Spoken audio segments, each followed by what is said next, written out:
Olá, galera! Estamos começando mais um programa Divando com Laice Caroline.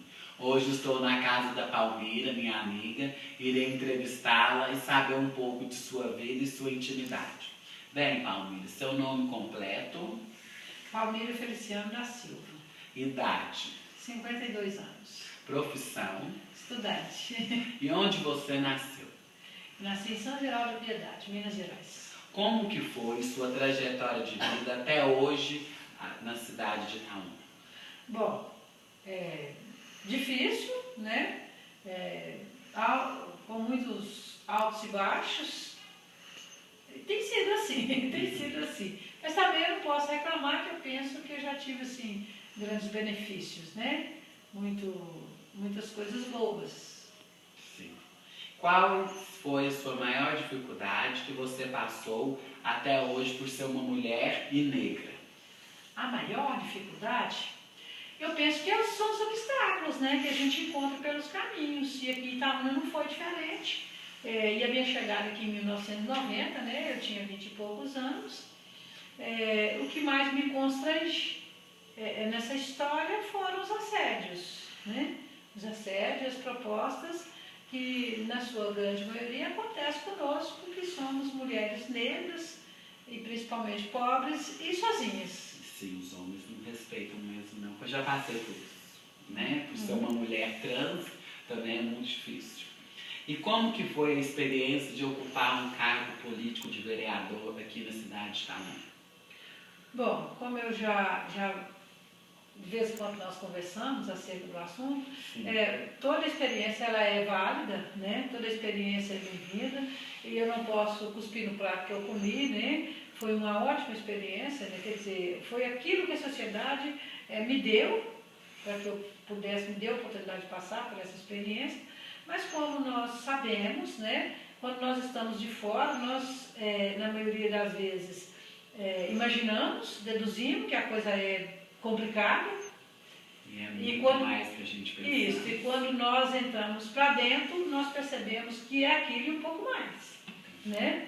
Então foi bastante difícil, porque eu era a única mulher na casa, solteira, nesse caso sem família na cidade, negra, que é o que pesa muito.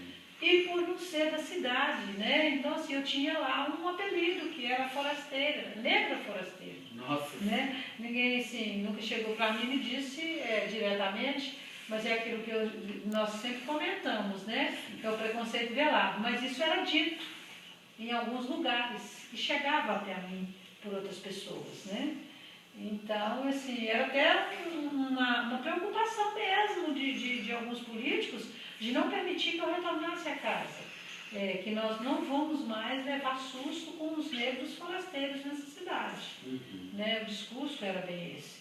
E isso era muito triste, porque a pessoa que te trazia essa informação também não te permitia levar isso além, ou até mesmo fazer uma denúncia. Então você tinha que ficar com isso para você. Isso talvez seja a maior dificuldade, o maior problema que eu tive na Câmara. E também a questão da minha independência, da minha liberdade, da minha defesa das classes menos favorecidas, das diferenças. E, infelizmente, a gente vê o discurso, escuta muito esse discurso, mas na prática não é bem assim. E na nossa posição, como pessoa diferente, como pessoa do meio social de menor poder aquisitivo, né? Ou do ser humano das margens, nós, então, tínhamos um posicionamento de defender mesmo essa causa e não defender apenas no discurso, mas defender na prática. E isso incomoda muita gente, né? Então, tudo isso foi um processo muito duro mesmo. E quais foram a sua maior dificuldade na Câmara Municipal de Itaúna? Então, enfrentar tudo isso, enfrentar a questão, inclusive, de trabalhar com a honestidade daquilo que se propõe, né? Então, assim, como eu já te disse antes, eu estou meio constrangida em usar essa palavra honestidade, mas eu pretendo manter isso no sentido de que eu posso dormir mais tranquila, né? Eu posso deitar com a minha cabeça no travesseiro e simplesmente dormir. Dormir sem consciência pesada. Porque eu disse uma coisa e fiz outra. Né? Porque eu menti para algumas pessoas. E assim, isso eu tenho consciência de que eu não fiz. Posso até ser acusada de ter feito, mas a minha consciência me diz que eu não fiz. Você bebe? Não. Fuma? Não. E algum remédio controlado? Já tomou? Toma? Não, já tomei, né? E como nós temos conversado, eu passei por um momento de conflito, de um conflito, né, interno, né, de um conflito existencial, e onde eu tive necessidade não só de usar a medicação, inclusive de ter aí uma passagem de internação em clínica psiquiátrica por 2 vezes, né? E, enfim, eu tive vários tropeços, né? Vários cair, vários levantar, né? E vários recomeços. Eu diria vários recomeços. E esqueci, né, gente, de apresentar o Tozinho, que é o irmão do Palmeiras. Esse é meu moço. O Elcio, né? E você, no começo que você mudou para Itaúna, você trouxe ele ou você trouxe depois? Então, essa eu trouxe para cá em 2005, né? Ele está comigo desde 2005. E se você fosse prefeita da cidade, o que você melhoraria? Bom, eu continuaria, como eu já te disse, levantando as bandeiras, primeiramente, de fazer um trabalho dentro dessa sociedade vulnerável para que nós pudéssemos criar uma estrutura que desse uma qualidade de vida mais justa a toda a sociedade. Não na justiça, dar um equilíbrio financeiro a todos, isso eu penso que é quase impossível, mas pelo menos uma justiça social mesmo, fazer um investimento mais direto, voltado para a educação, para a saúde, mas principalmente para a educação, porque eu penso que quando se tem educação, facilita o trajeto dentro da saúde, né? Então, eu investiria na educação, mas quando eu falo de educação e cultura, gente, eu estou falando disso mesmo, de educação e de cultura, de conhecimento. Eu não estou falando de pão e circo, como é o de praxe da política, né? Do sistema político, de oferecer à sociedade o que cai da mesa, de oferecer à sociedade o pão e o circo, para que essa sociedade se sinta acomodada, alienada e não cobre o que de fato é necessário para que uma sociedade se estabeleça minimamente equilibrada. E você tem algum arrependimento em toda a sua vida, no meio político? Penso que não, porque tudo que eu fiz até agora, eu caminhei numa direção buscando sempre não prejudicar as pessoas, né? Eu posso até ter errado alguma vez, em algum momento, prejudicado alguém sem querer, mas eu tentei traçar esse caminho, me responsabilizando pelos meus atos, né?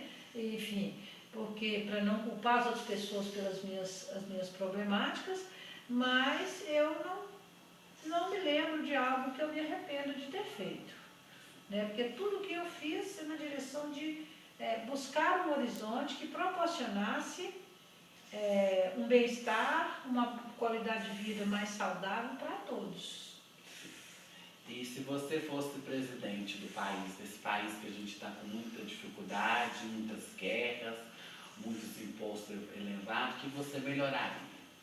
Bom, falar de ser presidente e o que eu melhoraria no Brasil é algo bastante, que está um pouco acima da minha capacidade de alcance, né? Eu penso que para ser um presidente ou uma presidenta da República, precisa passar por um processo mais longo, de ocupar outros cargos, conhecer melhor o sistema na sua alta escala, porque eu passei apenas pela Câmara Municipal e vi que não é fácil passar por uma Câmara Municipal, principalmente sendo mulher, negra, enfim, e de certa forma sozinha, né? Uhum. E eu penso que para pensar a presidência da República, eu penso que já é algo bastante, que está bastante fora do meu alcance. Mas a gente tem visto aí alguns projetos que têm a ver com aquilo que a gente acredita, não resta dúvida. E para finalizar, eu queria que você deixasse um conselho, um recado para quem está querendo ingressar agora no meio político, um jovem, pessoa mais velha. Bom, conselho eu digo que não, mas eu digo que talvez um recado mesmo. A honestidade, como eu já te disse, é uma palavra que está defasagem. Vergonha, né? Está caindo aí no desuso. Mas eu prefiro continuar sendo honesta. E eu penso que esses meninos que estão vindo aí, estão ingressando na política, sei que estão todos aí muito empenhados em ocupar poder, enfim, mas que a honestidade ela vale a pena, mesmo porque a sociedade necessita disso, né? Necessita disso de um governo honesto, um governo sério, um governo que pensa para frente do seu umbigo, pensa para todos. Tenta, quer dizer, não para todos, mas com todos, né? E pensa algo que possa estabilizar um pouco a sociedade. Bem, esse foi mais um Divando com Laís e Caroline, com Palmira.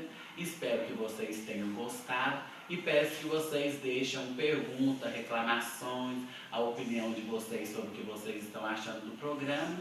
Bem, deixe também comentários ou seu telefone ou deixe algum recado para a gente esteja conversando, pois eu posso estar na sua casa entrevistando você.